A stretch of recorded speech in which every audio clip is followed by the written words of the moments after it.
The wait is almost over. On Friday, the Cincinnati Bell Connector opens to the public. All of you can ride it.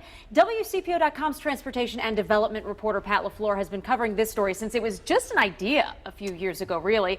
And along the way, Pat, you've noticed a lot of misinformation. So that's right. He joins us now. He's going to break down or derail, his pun, not mine, the top 9 myths. And we want to start now with the idea that this is a dangerous addition to our city. Is it dangerous? It's not. Streetcars are notoriously safe. In fact, the Federal Transit Administration only observed 16 crashes nationwide in the year 2015 involving streetcars and other automobiles. The notion that they're dangerous kind of comes from the fact here that they're still new. So crashes involving streetcars are going to get a lot of attention. So right. They can tend to get blown out of proportion a little bit. And we've had a couple already so far, but the drivers just really aren't used to it. That's right. In one case, no fault was assigned to either the streetcar driver or the automobile driver, and then in the other case, the driver made an illegal turn on a red light, according to police. So, it wasn't really the streetcar.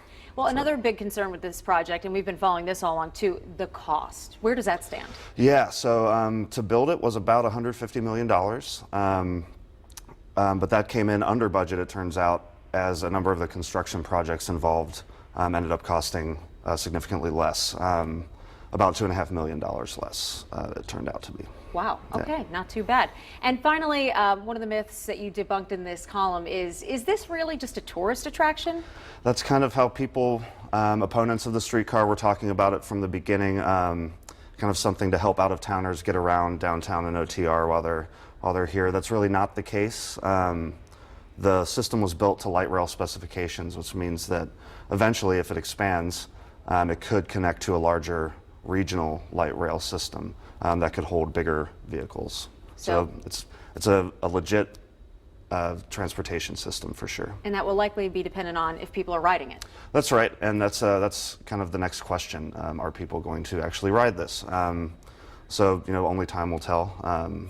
I know I'll plan to ride it, and I'll be on it on Friday when it opens. All right, sounds good. Pat LaFleur, thanks for joining us. Thanks for having me. You can read the rest of Pat's column right now on WCPO.com, where he derails the top 9 myths about the Cincinnati streetcar project.